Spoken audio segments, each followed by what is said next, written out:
What's going on, everybody? You guys know what time it is by now. Every hmm Tuesday, every Friday, every Saturday, on point as always. Welcome to the Extraordinary Man podcast. So you guys should know me by now. And if you don't, let me reintroduce myself. My name is Mike Jones or Phil Jones, however you know me personally, professionally. You know the gentleman that's to the immediate right of me, depending on how your screen is calibrated. Please introduce yourself. What is going on, everybody?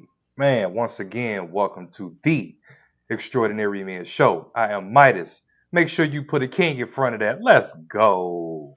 All right, all right. So we're gonna have a conversation with you guys today about something that we feel is hugely important when it comes down to trying to develop yourself, not just in a professional way, but in character building and otherwise.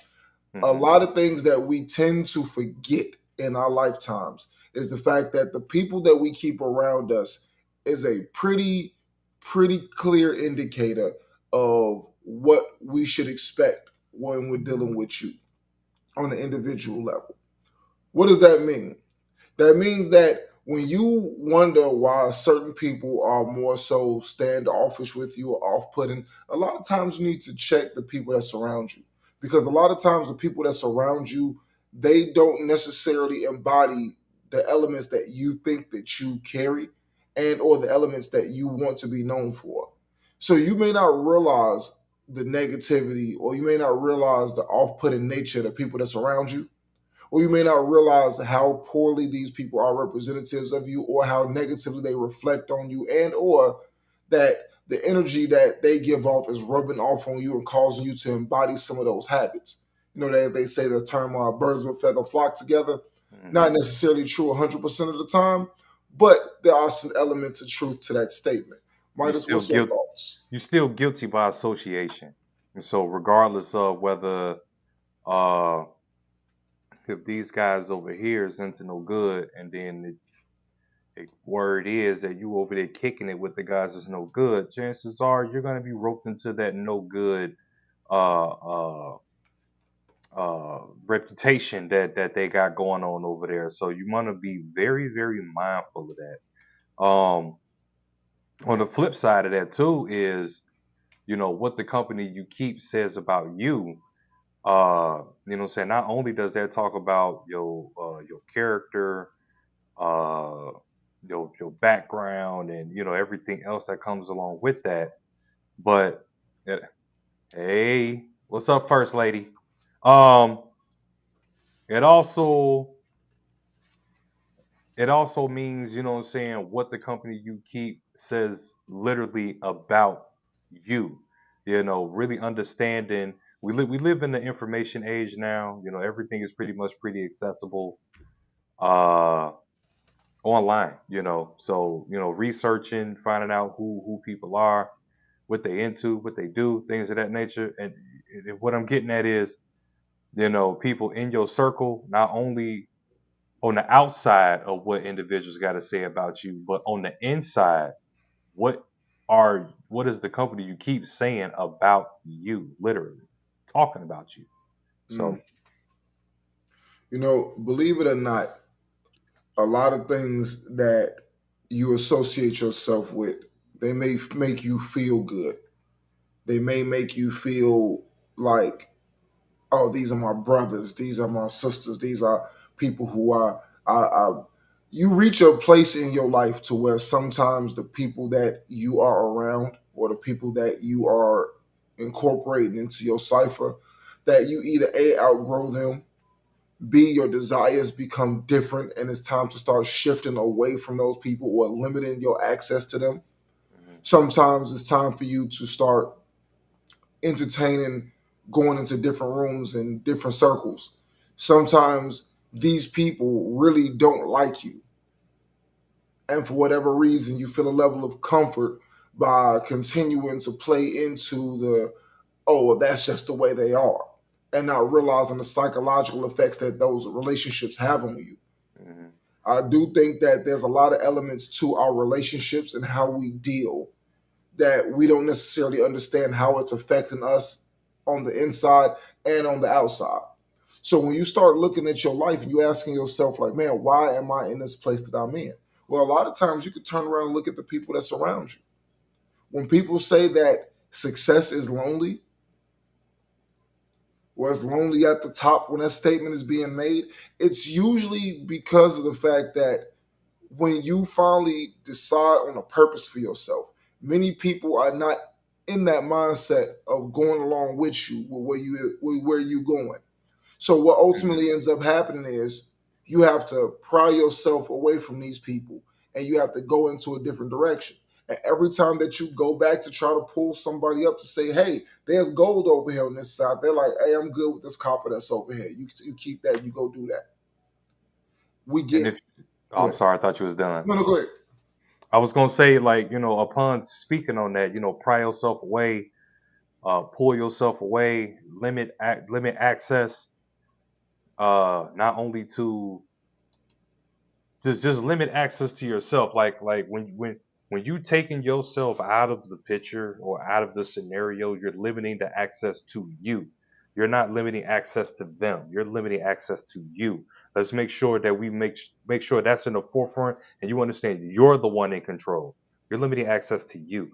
And if you go listen to part 3, where we was talking about what does it take to change your life, that was one of the uh the instructions as part of what does it take to change your life. So, it's kind of nice how this is all flowing together. But yeah, take a listen to part 3 because that's very powerful as well. But I just wanted to make sure that you understand that you're the one that's in control and you're the one that dictates, uh, who's going to be around you. You dictate what the story is going to be said about you. You're in control of that. So do the research on the people that you're with. A lot of times it's not even doing the research on people that you with. A lot of times it's just understanding when you've grown up, understanding when it's just over with.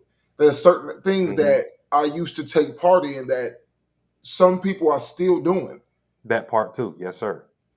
It's just like back in the day when I used to call women out their names and talk crazy about them. And back in the day when I used to think that I was somebody that I wasn't. I mean, all these different things that I used to partake in when I was young and immature and uneducated. Some of my peers are still doing these things, although I'm 37 in age. Some of these guys are also 37 in age, but they're 25 in the mind. Some of these guys are not accustomed to having meaningful relationships with women. Some people are not accustomed to having things that they need to protect. Some of these guys have never had a reputation that was worthy of them to protect. Mm. They haven't gotten to a point to where they have to be concerned about whether their social media is going to block them from getting the job that they're looking for. So in a lot of these situations, some people have not and may never cross over into that threshold that requires them to start using their brain and start thinking about who's around them. And maybe it's them. I had to remember back in the day when I was the toxic person in the circle. You know, it's like as I started to look at certain situations and say, you know what? I need to go work on me. I remember when people used to have to pull back from me because I used to just fly off the handle, say whatever it is that I wanted to say. It was cuss word this, cuss word that. I didn't care nothing about nobody's feelings because I was quote unquote keeping it real. And what ultimately ended up happening? People started to withdraw from me. And when I started to look at myself and say, like, yo, why people just I'm thinking they fronting. I'm thinking they know I'm thinking it's a problem with them. And I didn't realize that I was the one that was off putting consistently injecting negative energy into the atmosphere. I wouldn't answer the phone for me neither. And I think sometimes, I mean, we even on the flip side of that too. You being the positive one, you're the one wanting to go to college. You're the one wanting to be the lawyer. You're the one wanting to actually do something. You want to own a car dealership. You want to be real estate mogul. You got all these different things that you want to do, and it's kind of funny how you wanting to do something or be something, go somewhere in life, that could be classified as negative energy in the room in a group of amongst people that don't want nothing.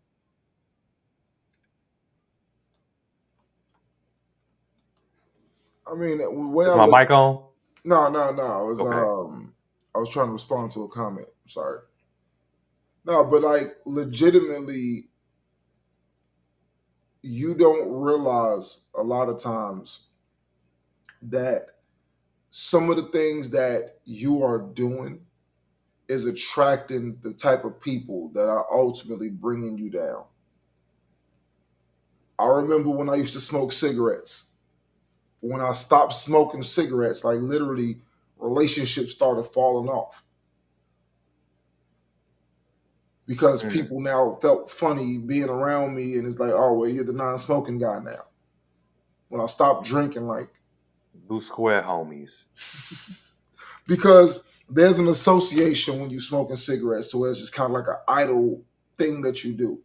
So now that the smell of cigarette smoke starts to upset your stomach and make you feel differently, all of a sudden now people are like, oh, well, you got to stand over that. They're not going to stop doing what they're doing to accommodate you.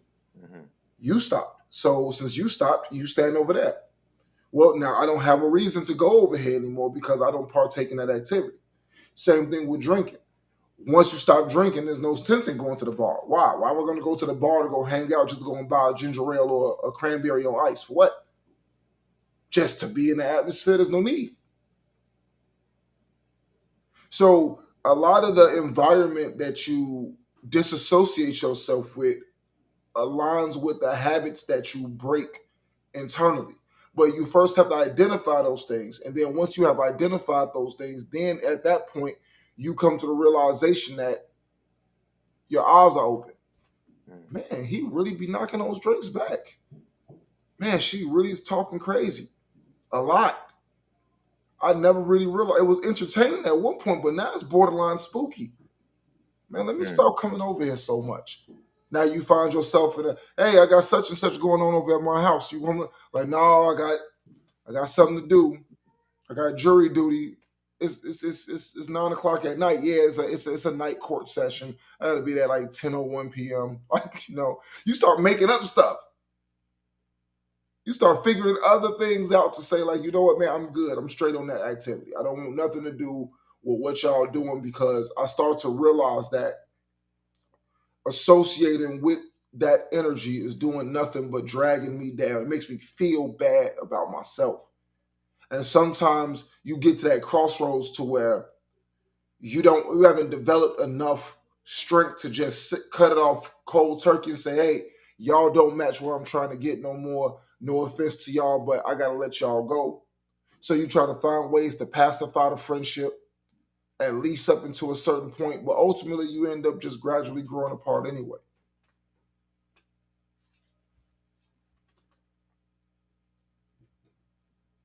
Yeah, absolutely. I mean, that's pretty much it in a nutshell. You know what I'm saying? And again, it all boils down to you because it's your story, it's your book, and how you want people to read it is on you, especially when you start to make the transition, usually around, your 30s, 35-ish, somewhere around there is usually when you really start to hit your stride. You really, really starting to dig deep into your goals and things of that nature. That's when you start to make, the big leaps and bounds and changes. Going through your Facebook, taking down certain pictures, putting up other ones. I'm still taking down. I'm still taking down pictures. You know what I mean? But that's all part of the process of, what the company you keep says about you. Okay, man, this dude party hard. That's like 37 photos back to back. His eyes is bloodshot red.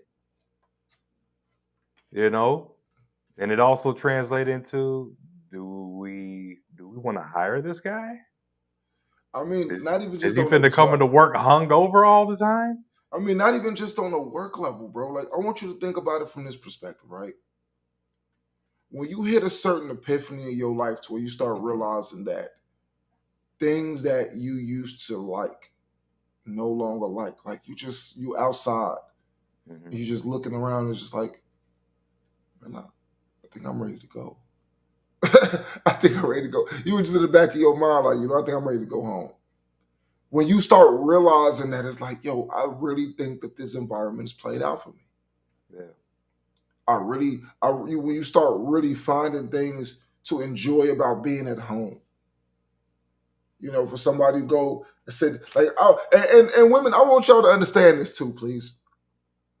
For if you got a man that likes to sit at home in front of his PlayStation and his Xbox, I want you to understand how fortunate you are that you got a man that likes to sit at home in front of his PlayStation and his Xbox. You know why? Because that man has found something that grounds him and keeps him at home. He has realized that there's nothing out there in the street for him to entertain himself with, so he would prefer to have all of his entertainment at home. He got his wife at home, he got his kids at home, he got his game at home. Everything that he wants is in the house. He go outside, go make his money, and he come back home. Everything that he looking for is right there in the four corners of the house that he built with you. Please understand that I don't care how irritated you are with that boy sitting in front of that game system. Be glad he at home and not in the street. That says a lot Yeah. about the level of comfort that he has in his own home, and you should be Yeah. fortunate that that man is at home. You can Hmm. see him, you can touch him. Don't nag at him. Pick up a controller and get smoked. Yeah. Yeah, because he could be playing with on the controller, or he could be playing with someone else. And I ain't yeah, say all really, that. really, really, really. I mean, but that's what it is. Running the streets, but he comes home. So he feels extremely comfortable. Saying this man is happy to come home to you. Saying appreciative of what you're doing in the household. So yeah, be mindful of that. It may be irritating, it may be annoying, it may piss you off. Saying? We all got our vices. Mine transitioned to the Xbox myself. But be grateful that, he comes home, saying to you, for you, to you. You know, You and know, and with that, it's just like I said that specific thing to identify a certain aspect of a place of maturity that a person reaches, to where being at home means a lot more. There's nothing going on in the street. When I hear people like, oh, well, I want to travel, I want to see the world, I want to do this, I want to do that, it's like, that's fine. But when you reach a certain level of maturity, it's like, I want to travel with my family. yeah. Hmm. I want to spend more time with the people that I care about than spending time with this person, that person. When you start identifying the fact that the things that you're building, the things that you are creating are actually way more precious to you than anything else, it really starts to make you feel like you have a sense of importance and something that you need to protect. Hmm. From the women that I know that have gotten to a certain place to where they realize that. And again, it's like I can't speak for women, but because of the fact that I interact with so many women on a regular basis, a lot of what they tend to notice, and anybody can correct me if I'm wrong. I like feedback. Anybody can correct me if I'm wrong. But sometimes the way that women will cut each other down, the way that women will destroy each other, they'll criticize their counterparts, they'll criticize looks, hair, whatever the situation is. Like, they literally will chop each other down in such a tremendous way that when you hear women say, "Oh, well, I like hanging out with I like hanging out with men because hanging out with women, they're really catty and they're really this and they're really that." Like, a lot of the reasons that I got for the reason why women tend to want to deviate away from being around other women is because of the fact that they don't build, they destroy each other at every sense. And again, it's Yeah. not all women, but a lot of times these relationships that you have with certain people, they are, after a while, they just start to bring you nothing but pain. It's like, how do you love me and tear me down so much? Yeah. I mean, I've seen situations, live in my face where two homegirls, I don't know the gist of the whole conversation, but they were tight. And then one started calling the other, saying a thought and all this going on. And it's like, man, that's kind of crazy. Like, y'all grew up together, y'all ride or die, all this and that, and now you calling your best homie. all this, you or know what I'm even getting saying, in still. It's like, public, yeah, I mean, the you thing know. about it is that when I see it, is like one of the worst things that I've ever seen happen is that two longtime friends or a group of long term friends, first thing they do is start spilling out each other's personal business. And it's just like, you were supposed to took that stuff to the grave with you. But then it's like, as soon as you Yeah, get angry enough, all of a for sudden now sure. all bets are off. And it's like, All bets are off. That's and that's that's kind of foul. And I'm sorry. I'm sorry. I started coughing, lost my thought. I'm sorry, Mike. it's all good. Hey, do me a favor. Read that the comment in there, please.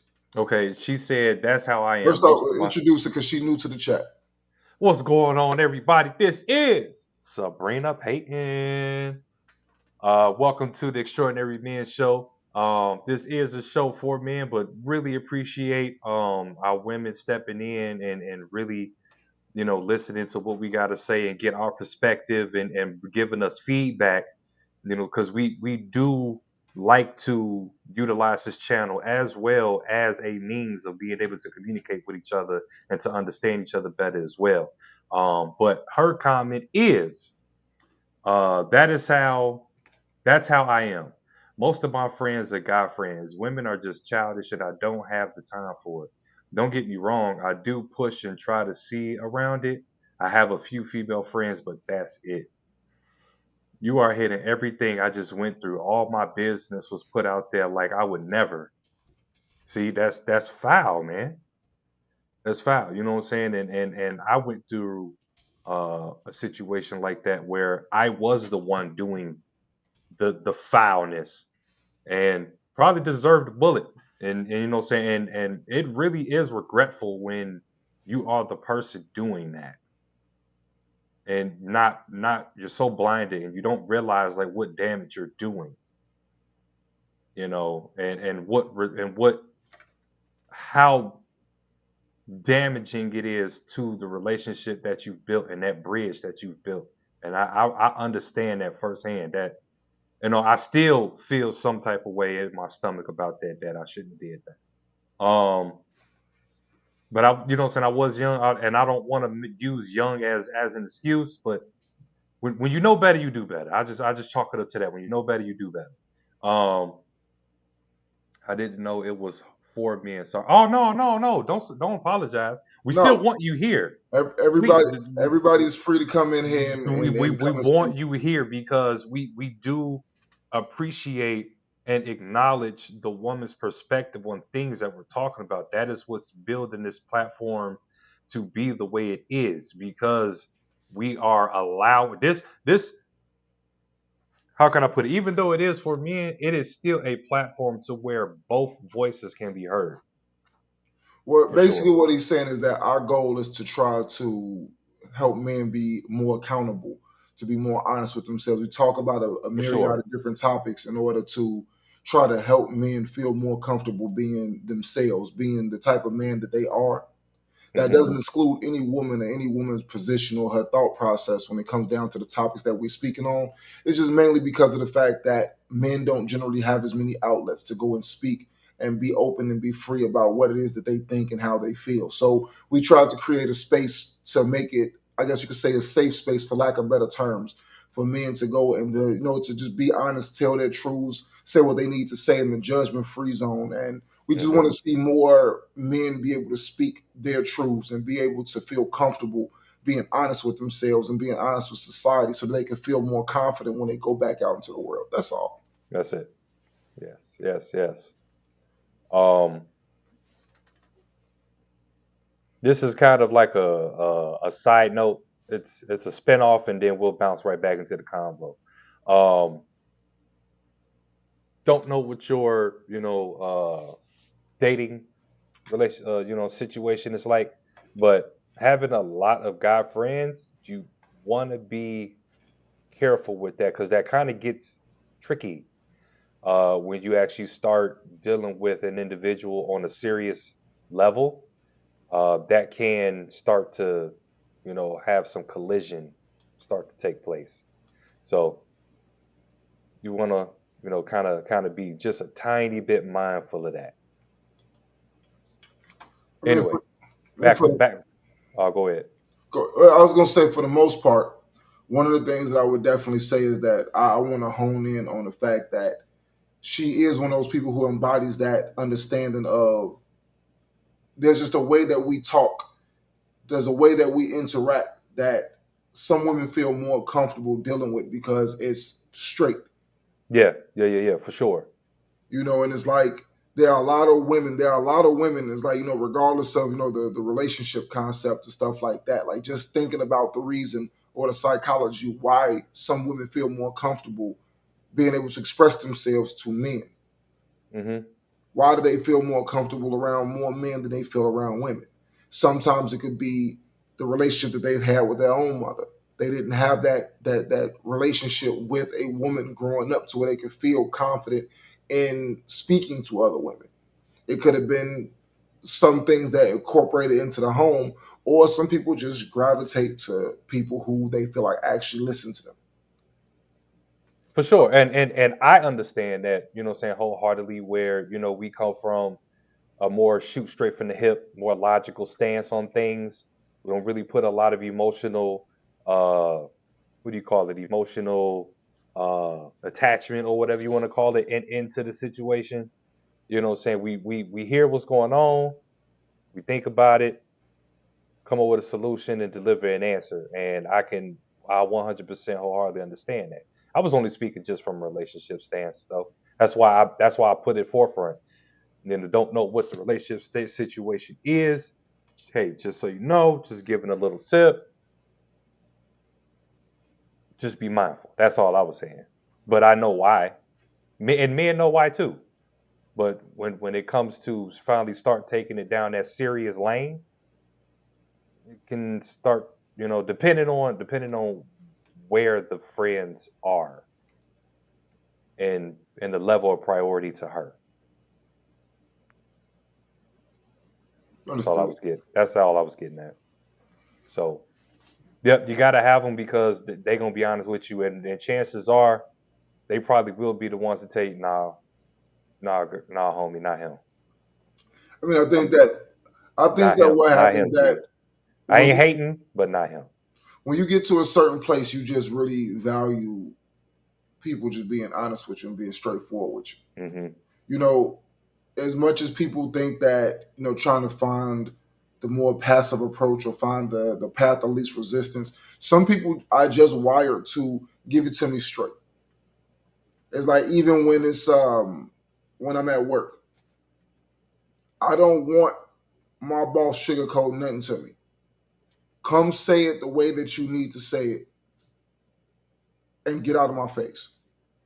I don't want to take 20 minutes to say something that can be out the way in three. I got Hmm. other things to do.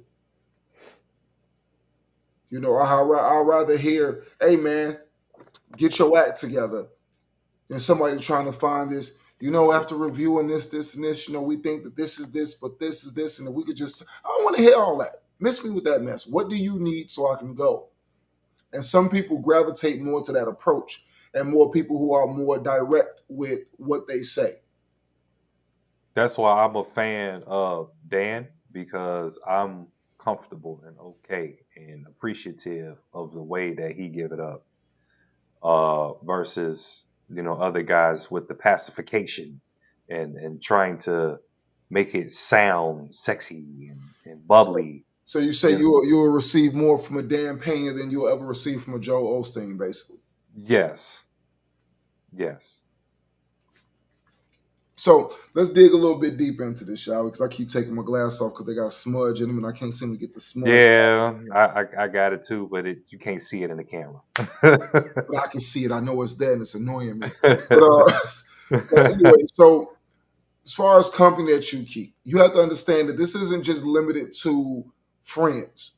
We're talking about colleagues, people that you Hmm. work with. Sometimes the people that you hang out with at work could be blocking your promotion.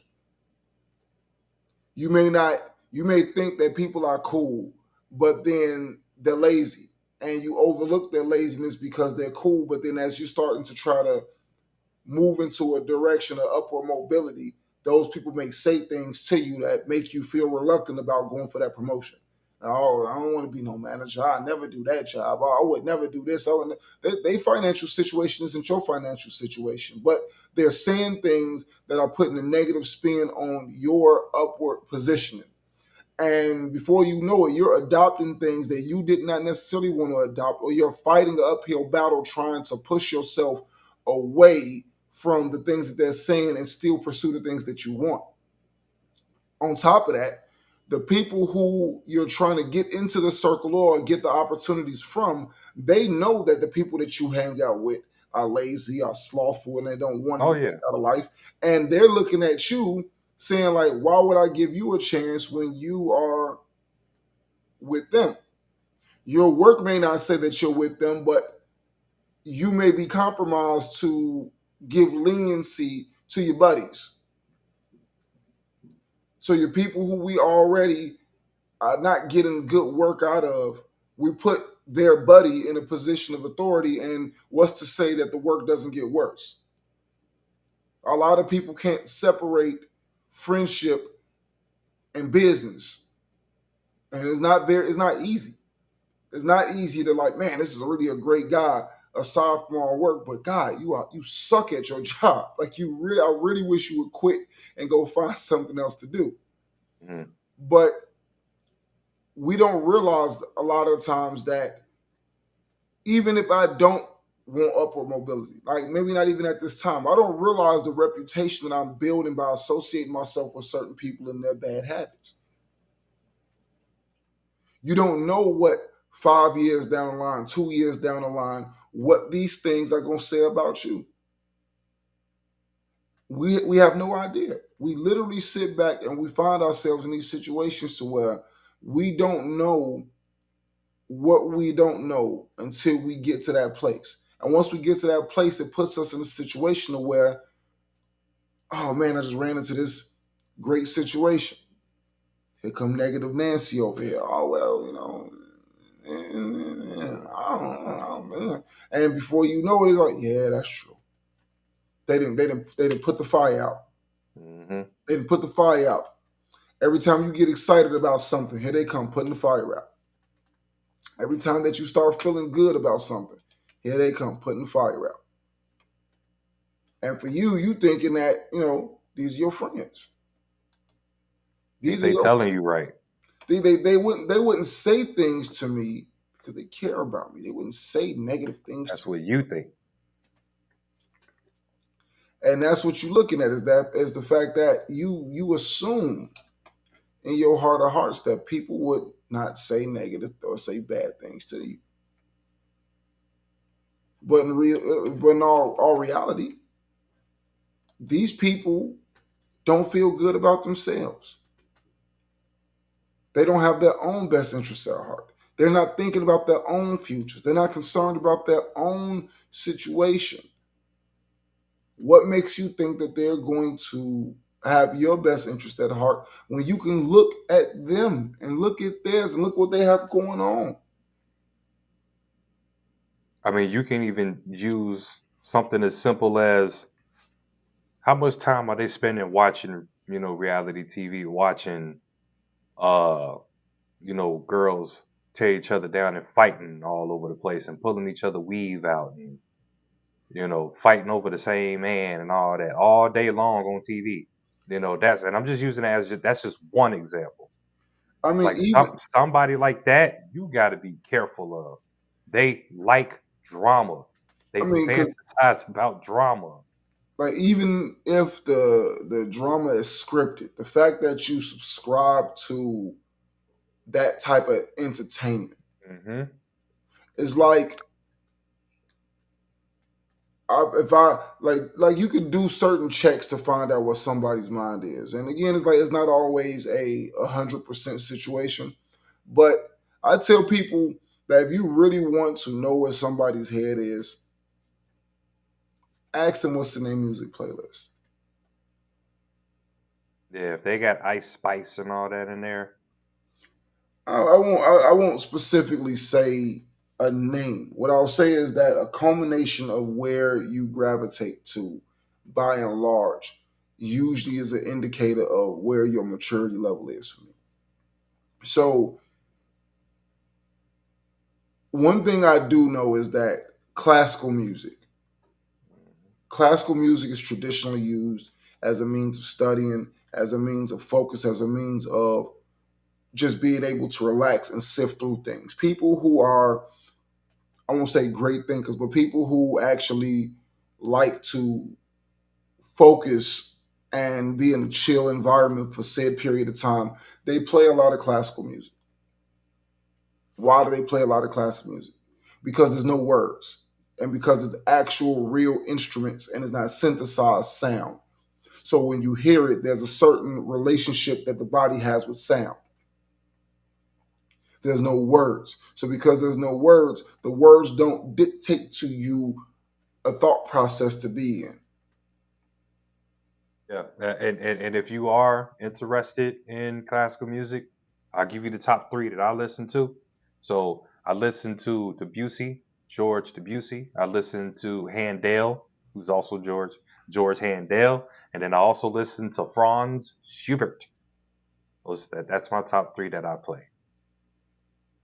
I ain't got no names for you. I just go to YouTube and put it on. Put that like So, find the long one that's going live and just play it. I mean, if you just starting to get on a classical journey, you can go with a classic. You can go with a Mozart. You can go with uh, a Ludwig. You know what I'm saying? You can go with Ludwig. That's Beethoven. If you didn't know. Whatever he's telling you, he is right. I ain't even gonna fact check him. That's Whatever kind he's of like telling you, or so you can go with Wolfgang. Like those are kind of like your entry, into classical music guys. whatever he said is 100% correct. I mean, I'm not disputing none of the charges. Um, aside from that, um,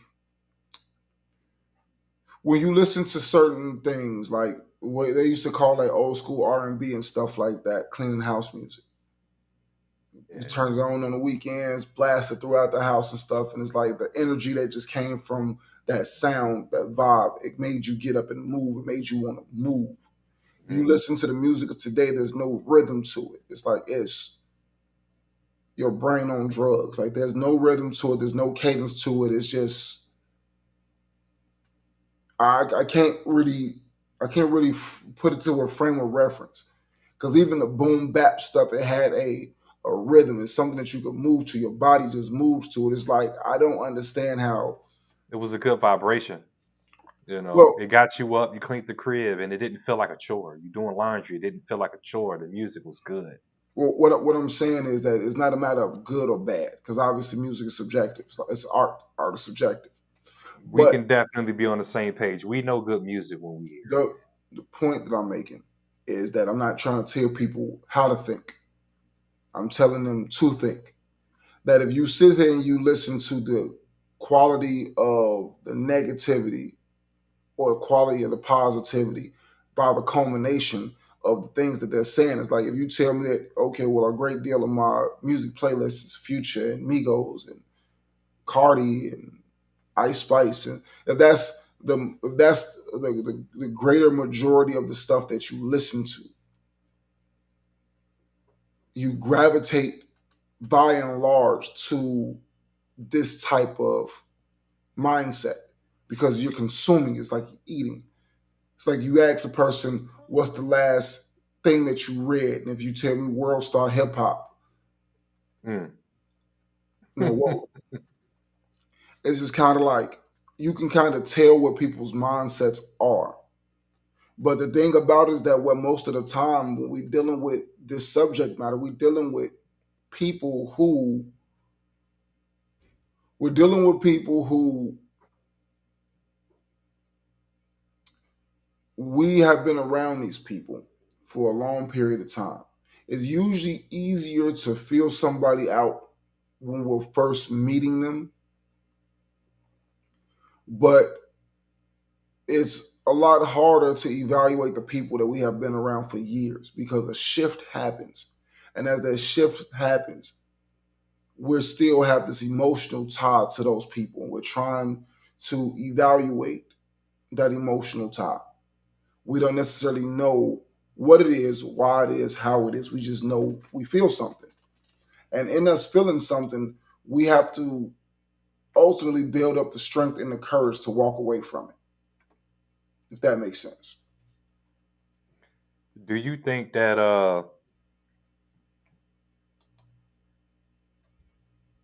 don't remember who said it. It might have been Chris Rock or whatever, but it's only an example. When the makeup come off, now you got to meet that person again. You got to meet that lady again. I don't remember which comedian said that, but do you think that that same concept, works within a friendship where, because you mentioned, meeting somebody for the first time, you get to know them, things of that nature. Do you think like maybe a year in, it's time to reevaluate? 5 years in, reevaluate? I think that life is a constant reevaluation, and anybody who doesn't see it that way, they are sadly mistaken. I think a lot of what happens is the fact that we get complacent with situations because as long as the situation isn't posing an immediate level of danger or an immediate level of doubt, we just we just skirt it. You have to understand that negativity brews over time. There are indicators early on, but it's never usually big enough because abusers don't just come out abusing right out the gate. Womanizers don't just come out whooping ass right out the gate. They test the water. They're nice, they're sweet to you, they make you feel good, they pacify you and whatnot. Then they start doing little things. Start with a little yelling, start with a little this, little that, and then gradually, over time, get to the smack. And I got you emotionally hooked to me to the point to where now you're hoping that we can dial it back. So now he's sorry, he's this, he's that, and oh God, he's gonna go back to where that he used to be. And then later on down the line, something else is gonna happen. Come another smack, and now the punch, and now everything over time. But you are so deeply invested into this that you emotionally wrapped into the abuse. It now becomes a part, a tenet of the relationship. Good morning, kind sir. Hmm. So the same thing happens when it comes down to interpersonal relationships all across the board. People have to get let in little by little, piece by piece.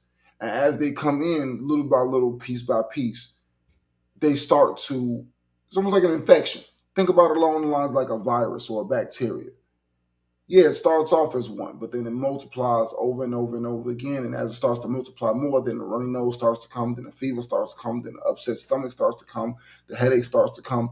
And before you know it, now your full body is sick and you didn't even realize what's coming. It started off as just a and you was moving like a champ. Wake up the next day, oh my God, my body, it feel like it's about to fall apart. But it's a gradual thing that's happening.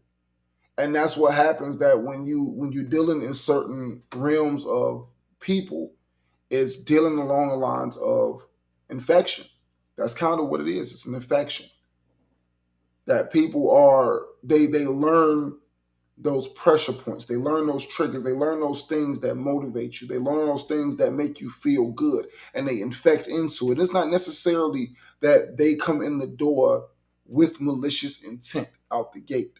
A lot of times, what it is the fact that they are just not good in themselves, and it's like a parasite to a host. Your good energy mixed with their negative energy, it's just the way that the negative energy works. It's a parasite. It's outwardly, it's never full fledged out the gate. Suck a little blood, suck a little bit more blood. It gets bigger. Now it requires more blood. It gets bigger. It requires more blood. So now it's sucking a lot of blood at one time, and that's what happens. That's what happens. It's a parasitic effect of how that negativity starts to inject into you. Yeah, it will. So, I guess my question is kind of along the lines of, that over time, um, as Mikey mentioned, digging in. Is that like For the, I guess, the ease of of my question, would that be considered like hatred from, blanketed or closeted hatred from that other individual that's in a relationship or friendship, and they may be oblivious to their own hatred towards you? They don't have a hatred towards you. They have a hatred for themselves, and it projects outwardly. Because you look at the culmination of their other relationships, you start to notice that they don't have solid relationships anywhere. Mm, If you think about the people with those infectious personalities and stuff, they generally don't have solid relationships anywhere. mm, Or you start noticing that they have a series of short-term relationships. You start noticing that certain things that you see them do with other people, you think that it won't happen to you. You ignore the warning signs because it's happening to other people, and then you think that it won't happen to you. You become oblivious because sometimes you may even be a part of the madness. But to you, it's just like, okay, it's all in clean fun. What you don't understand is that those people are Tupac and Juice. mm. Makes sense, for sure. And that's a lot of what this boils down to is the fact that there are usually indicators. But again, when you become invested in people, those people have a tendency to have an infectious nature on you because there's something about them that keeps them around. But once that realization comes across the screen, you're like, I don't really want to answer this phone call. I don't really want to be bothered with this Hmm. person. I think I'm gonna go find something else to do. Hey man, I can't come out today, man. I got stuff to do at the house. When you start getting to that realization, it's time for you to start pulling yourself back. That's generally what the indication is going to be.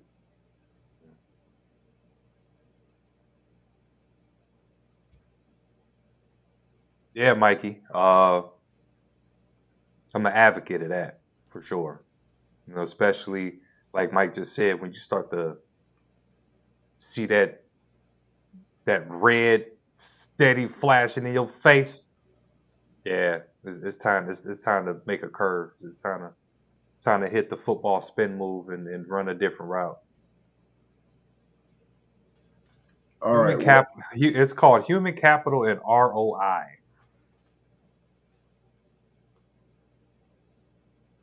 every relationship should have a return of investment. I shouldn't just be giving and not receiving at any point in time in my life. There's absolutely no win at all by just consistently giving of myself with no expectation of anybody else to return it. I shouldn't be just delving out my resources, even my resources, just my empathy, my conversation, my wisdom, my common sense. I shouldn't just be freely throwing it away and just giving it to anybody and not getting anything back because that becomes draining.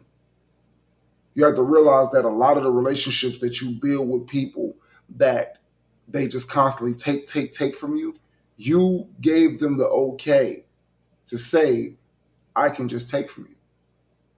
You continue to answer those phones. You continue to let them spew their negativity on you. You continue to allow them. And then when it hits you, it's already too late. You've already made 4 or 5 year pattern of just allowing people to dump their problems off on you.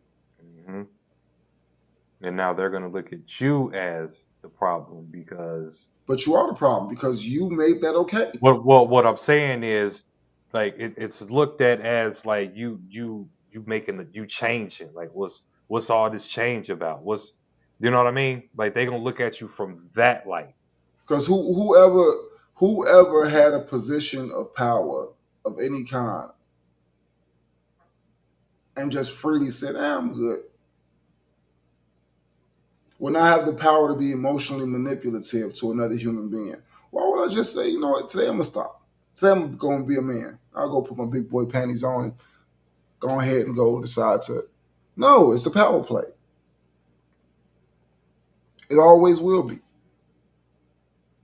If I have myself dug into your emotions and stuff like that, not myself dug into your wallet or dug, well, you always help me with finances. You always just help me. Like, What did I Right. do wrong? What did it like when I know that I can play Hmm. games, when I know I can play with you and I know I can get a result out of you, and that's the relationship that you cultivated with me, then you can't get mad at people for doing what you allowed them to do.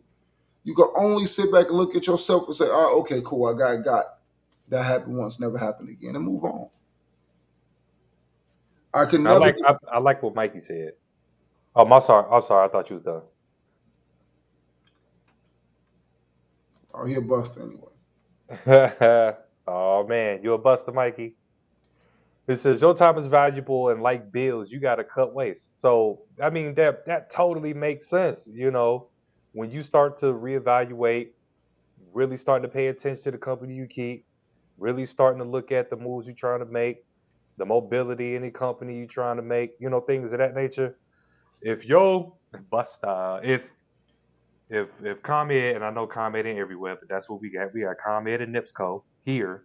Uh your light bill come and your light bill is normally $100 and it's double, you finna start running around the crib, talking to the kids, talking to your husband, talking to your wife, trying to figure out, where you accidentally leaving lights on, and you trying to figure out where to cut it off at and get it back down to where it's supposed to be.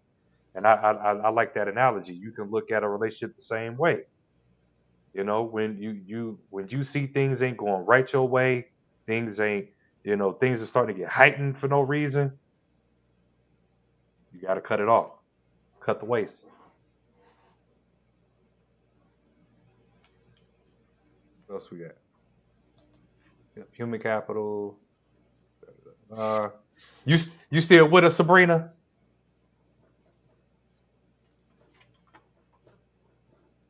I think she checked out. No. Anyway, let's go ahead and close this thing on out. Ah, well. Thanks for stopping by. All right, so appreciate you guys rolling with us today. Go ahead and slap up the QR Kizode. Shameless plug time, baby. Yes, sir. Appreciate the First Lady, Keita, always stopping in, throwing us some love. Appreciate you, Sabrina, stopping by today. Appreciate you coming in, checking us out first time in the building. Appreciate that. And commenting. So that's a first where we actually got a first comer and a commenter. You know what I'm saying? So we really appreciate that. And as always, as usual, appreciate you too, Mikey. But make sure y'all go over to the YouTube channel, like, share, subscribe, and click the bell. Jones up there been working overtime, throwing up a lot of clips and shorts and all that for you guys. So make sure y'all going over there and check out what he got going on, what we got going on over there. Hit us up on Facebook, the Extraordinary Men Facebook group. This is where we talk a lot about all of our where we come up with all the questions and we talk about things for the show and things of that nature, ideas, concepts. So if you want to talk about something, if you got a question, if you got an idea, bring it on over there to the Facebook group. That's where it all happens. Yeah, what he said.